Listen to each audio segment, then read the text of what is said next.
Hi again, everybody, and welcome to another edition of Around the Town with Chuck. My name is Chuck Guglielmo, a weekly interview show where we talk with interesting people around the community. And today we are taping the show on Thursday, December the 27th. And with me is a Conneaut High School graduate and a girl who I've always been wanting to talk to because she does so many interesting things, Michaela Rogers. Michaela, thanks for taking time out. Thank you, Chuck. Thank you, everyone, for watching and letting me have this interview with you. Of course, Michaela is attending Walsh University. Yes, I do. Where you will be graduating in May of 2019. Yes. Tell us, wait a minute, let me backtrack. Before we get there, let's start with high school. Okay. You were very active in high school. Talk was. about some of the extracurricular activities you were involved in at Conneaut High School. Well, I graduated Conneaut High School in 2015, and while I was at Conneaut High School, I was on the girls' soccer team for 4 years.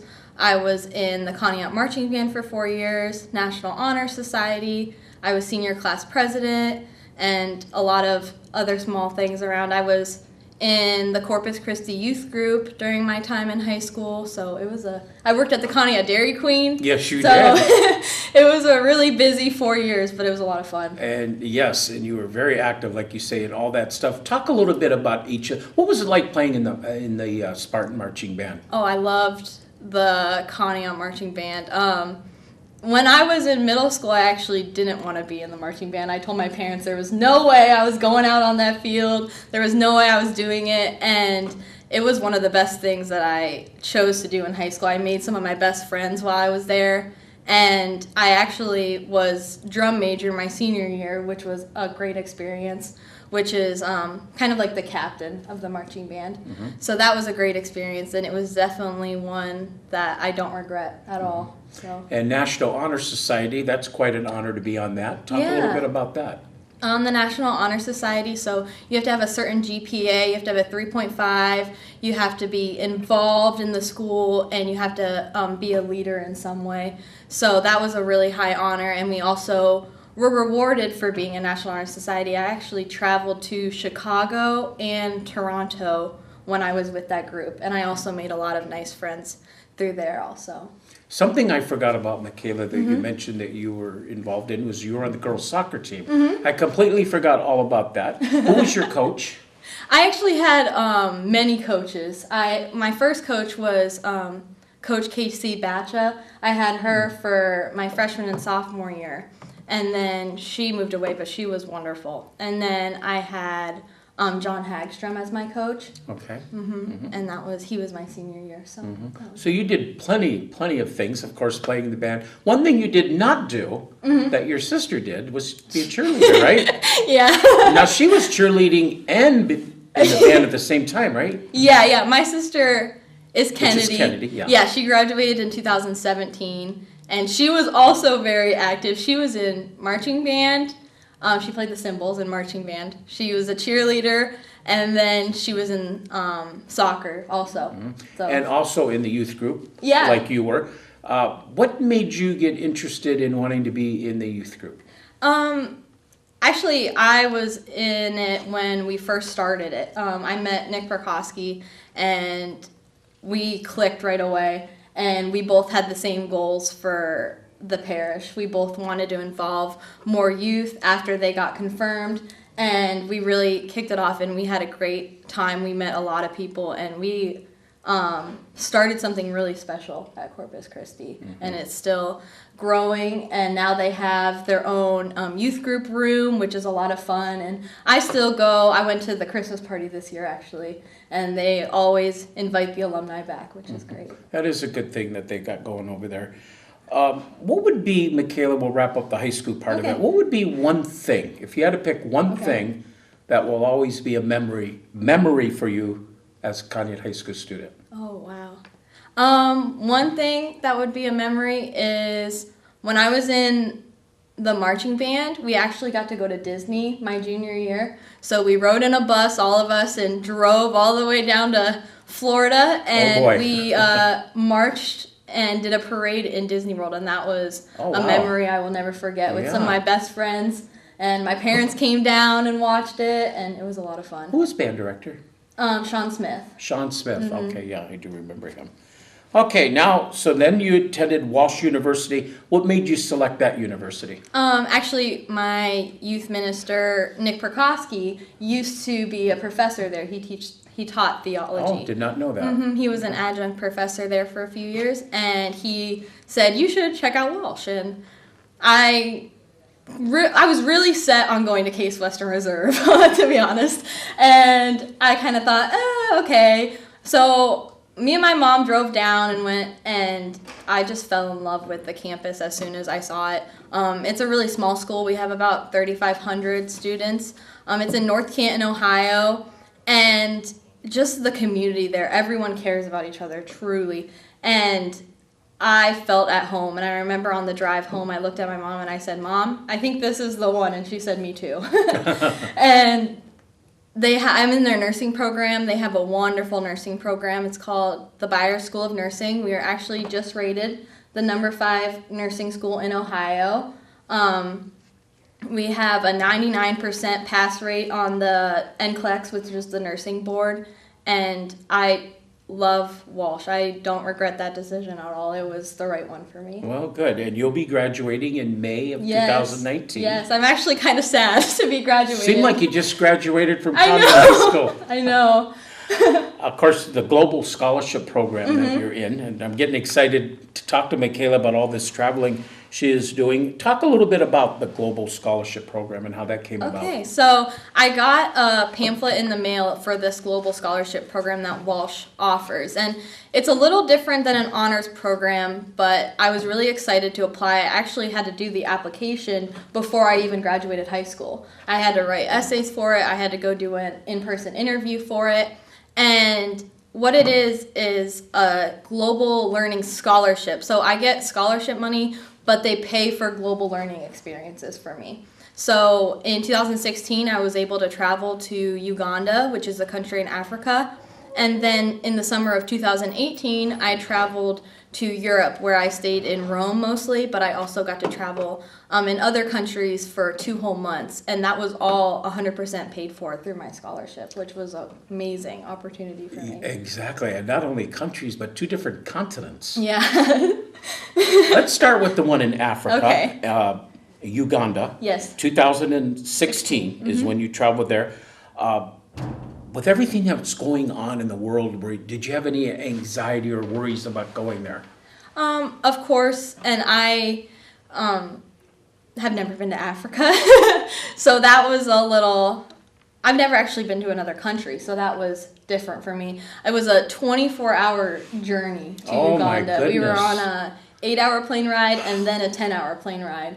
So it was almost 24 hours that we were on a plane And just this to is get what there. time of the year that you were there? We went in December. And you stayed until We stayed for 2 weeks. 2 weeks. Yeah. So it was over my winter break in 2016 that we went. But what did you learn about the culture there?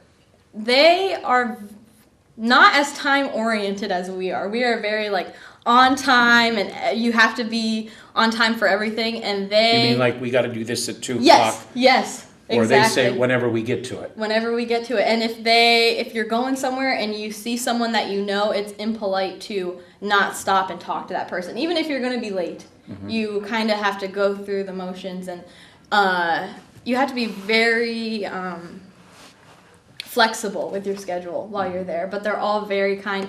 One thing that I learned in Africa that I will never forget is we had a group of 20 of us that went. And we were the only light-colored skin people that we saw through the whole trip.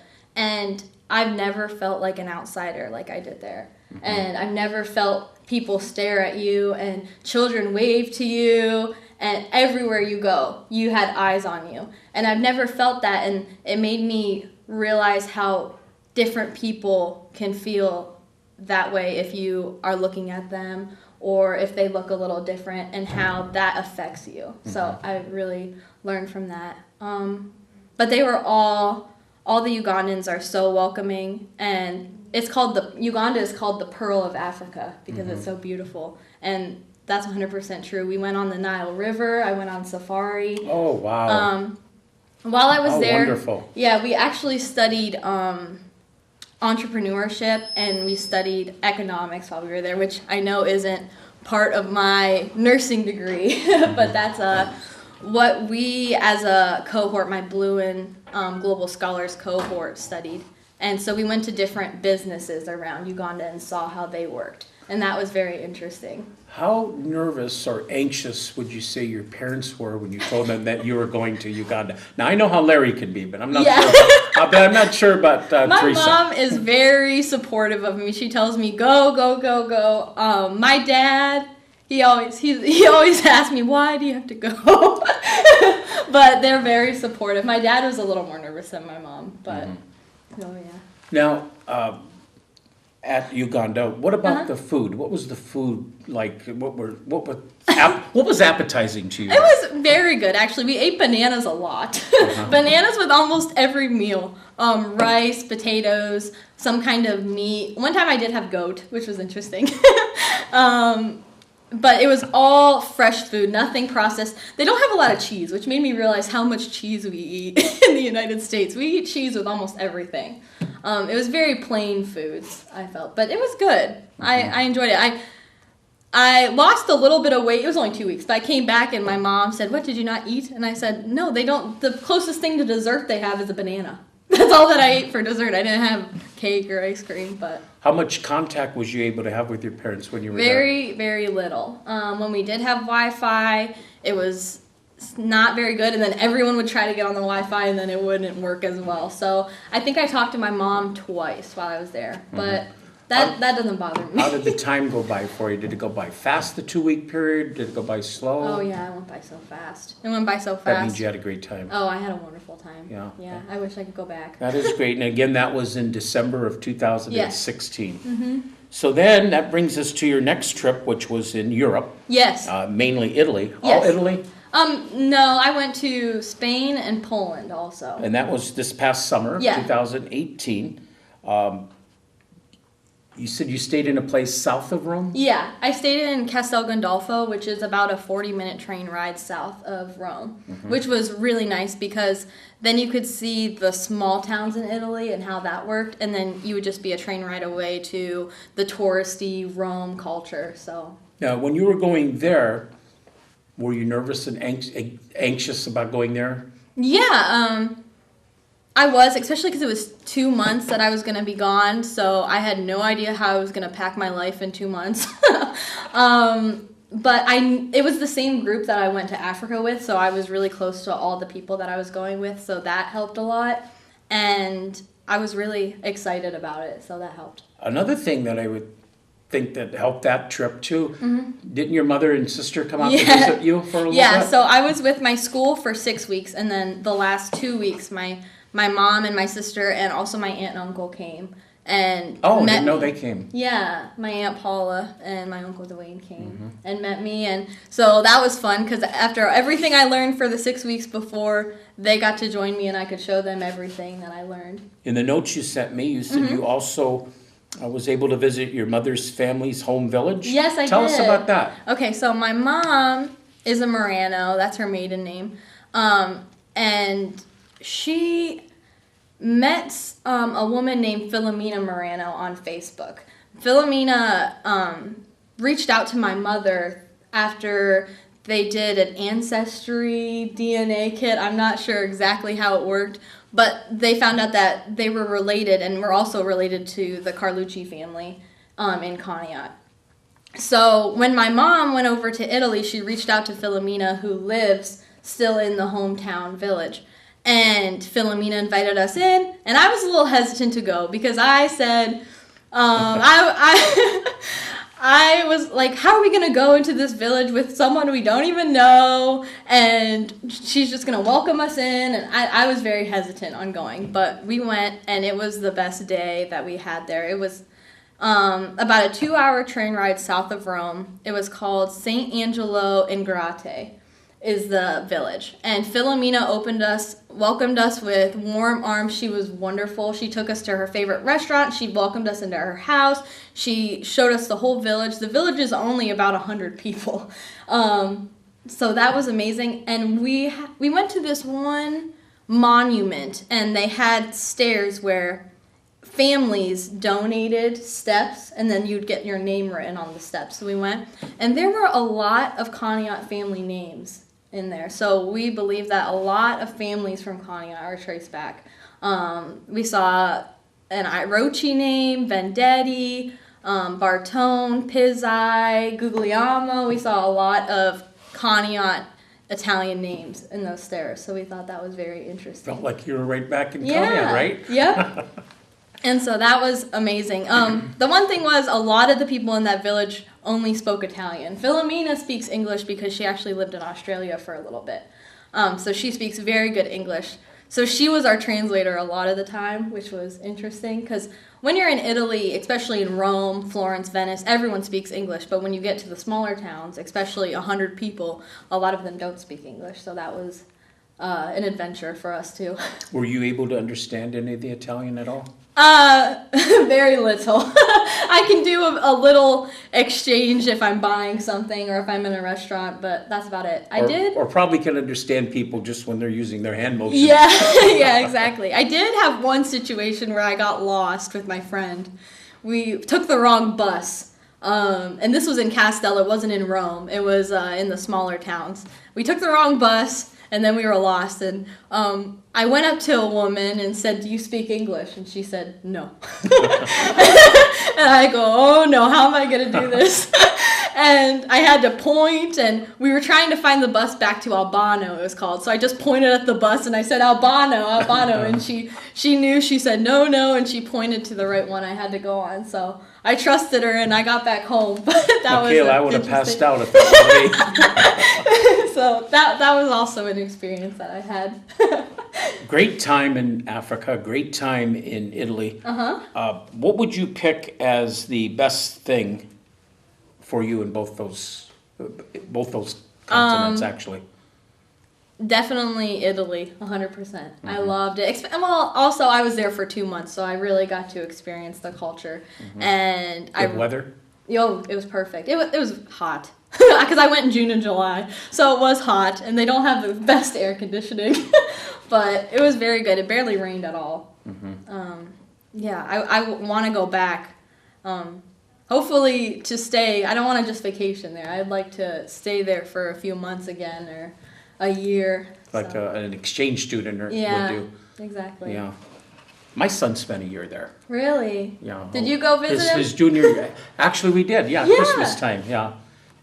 I went with a kidney stone. Oh. That's how badly I wanted to see him. Kidney stones are awful. I know. I did it. And going up all the hills that they got over there. Yeah. So did he stay in a smaller? He was in the island of Sardinia. Oh.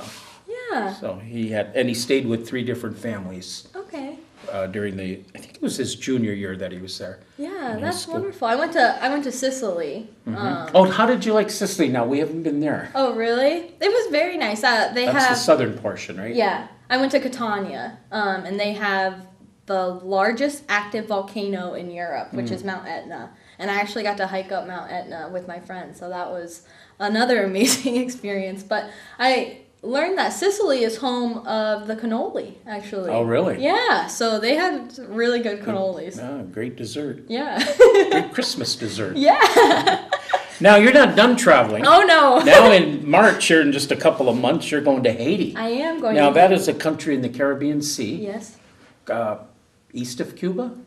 The Dominican Republic, right? Yep, it's right next to the Yeah. Now, Dominican Republic. tell us first of all how this came about. Okay, so Haiti is not with my global learning scholarship. Haiti is with nursing majors. So a group of 8 nursing majors are going down for a week. We're going during our spring break, and we're volunteering at children's hospitals in Haiti. So that will be a very eye-opening experience as well, and I'm really excited about it. And you will be there how long? Just a week, 7 1 days. week there. Yep. So that is very exciting. Quite the traveling girl, Michaela Rogers is.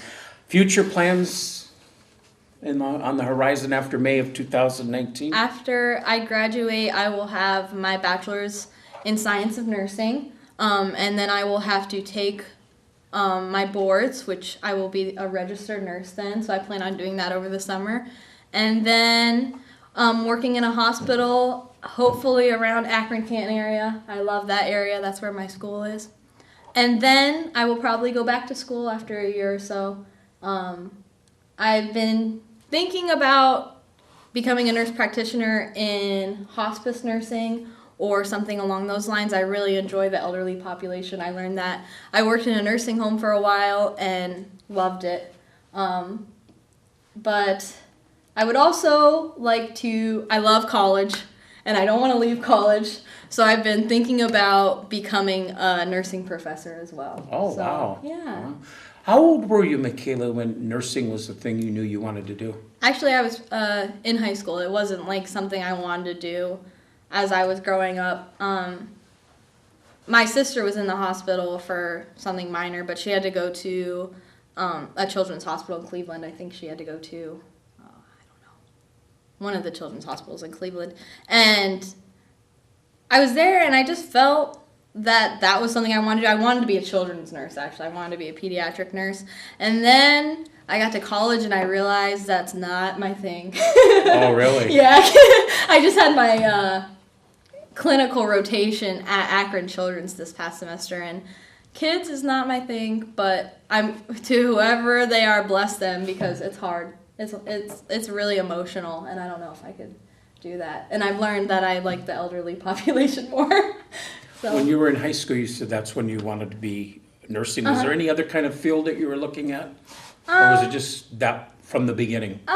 When I was younger, I thought that I wanted to be a dentist for a while. I thought about teaching for a while, so that came back when now thinking of being a nursing professor. But one of the great things about nursing is it's 4 years. If I wanted to go as a doctor or a dentist, I'd have to go for 8 or 10 years. And nursing is 4 years, and then I can work as I go back to school. Nursing is one of the great professions where if you're bored somewhere, you can move somewhere else, you can try something else, you can go back to school, and that's really what drew me into it. So I love nursing. Well, quite an interesting career. Looking forward to your trip to Haiti and hearing all about that. Yeah. And good luck to you. Thank you. And good fortune. Thank you. Yeah, Michaela Rogers, my guest today on Around the Town with Chuck.